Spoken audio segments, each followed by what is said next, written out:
Salut les footeux, j'espère que vous allez bien. On se retrouve aujourd'hui sur une toute nouvelle vidéo sur la chaîne YouTube de Football Émotion France. Et voilà, la Coupe du Monde Qatar 2022 est déjà derrière nous.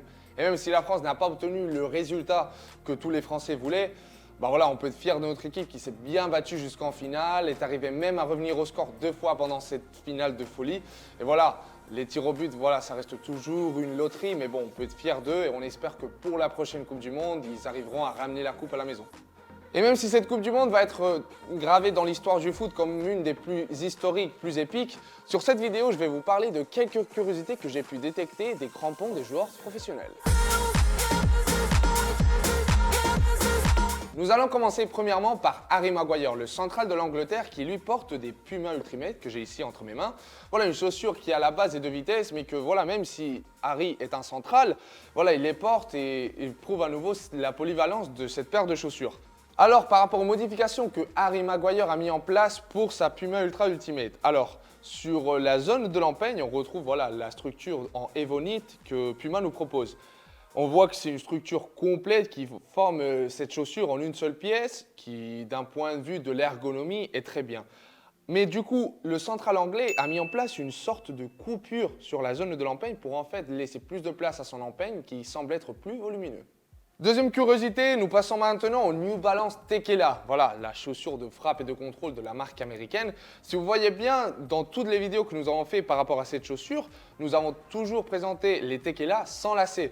Mais alors, pendant la Coupe du Monde, nous avons pu voir l'attaquant Timothy Weah qui a porté ce modèle de New Balance avec des lacets. Ceci, il me semble que c'est plus par rapport à l'ajustement que lui, il souhaite avoir quelque chose de plus personnalisé.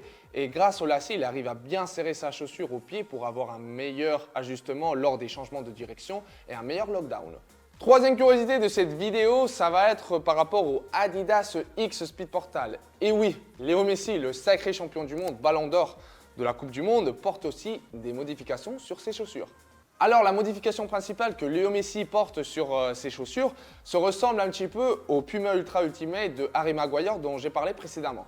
Donc du coup, ce que Léo Messi a mis en place sur ses chaussures, c'est surtout une coupure sur la zone de prime knit pour en fait laisser plus de place à sa cheville.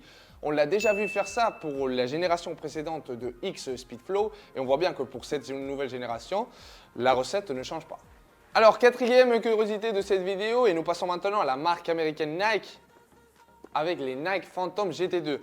Même si la curiosité dont je vais vous parler ne parle pas d'une modification ou d'une altération de la chaussure en soi, c'est vrai que pendant la phase de poule de cette Coupe du Monde, nous avons pu voir le joueur espagnol Gavi porter une semelle FG sur un pied et une semelle AG sur un autre pied.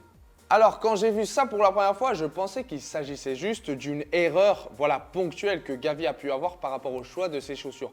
Mais ce qui m'a énormément surpris, c'est que lors du prochain match que l'Espagne a joué en phase de poule, il a rejoué à nouveau avec une plaque AG sur un côté et une plaque FG sur un autre côté.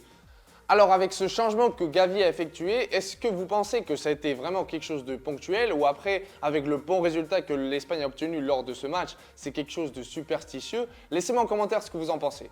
Avant-dernière curiosité de cette vidéo et je parle maintenant de l'avant-centre camerounais Aboubakar. Du coup, pendant la Coupe du Monde, nous avons pu voir Aboubakar jouer avec la génération précédente de Mercurial. Ceci n'est pas quelque chose d'étonnant ou de surprenant, parce qu'en fait, il y a plein de joueurs qui continuent à le faire, de jouer avec des générations précédentes, même si ce n'est pas la chaussure qu'à la base la marque veut mettre en avant. Mais du coup, ce qui était vraiment surprenant et étonnant, ça a été que Aboubakar a utilisé les Mercurial de la génération précédente, mais en enlevant les lacets. Du coup, en enlevant les lacets, nous pouvons supposer que voilà, les Mercurial perdent en structure et en adaptabilité du fait que les Nike Mercurial, vous voyez bien, de base, elles sont créées avec des lacets. Donc le rôle des lacets reste fondamental d'un point de vue de la structure et de la stabilité de la chaussure. Du fait de les enlever, on met en péril, depuis mon point de vue, l'intégrité de notre pied parce que voilà, il peut y avoir un plus grand rollover de notre pied à l'intérieur de la chaussure, ce qui peut causer des entorses et des blessures. Mais voilà, si Aboubakar l'a fait, il y aura sûrement bien une raison et je vous invite à me laisser en commentaire quelle est la raison selon vous pour laquelle Aboubakar a fait ça. Et finalement, la dernière curiosité de cette vidéo va être par rapport au Nike Mercurial Air Zoom. Donc Kylian Mbappé, pendant les demi-finales de cette Coupe du Monde, a porté à un moment donné, à la fin de la première mi-temps, deux semelles différentes pour un même modèle de Nike Mercurial Air Zoom. Nous avons d'un côté son édition spéciale et le modèle inline de Nike Mercurial Air Zoom. Et même s'il n'y a pas de modification pour l'édition spéciale de Kylian Mbappé, voilà, ça reste quelque chose de curieux, que pendant un match, la star française a porté les deux modèles qui sont complètement différents d'un point de vue visuel. Donc voilà les footeux par rapport à cette vidéo, par rapport aux curiosités des chaussures de foot des joueurs professionnels pendant cette Coupe du Monde. Laissez-moi en commentaire quelle est la curiosité qui vous a le plus surpris et on se retrouve sur une prochaine vidéo.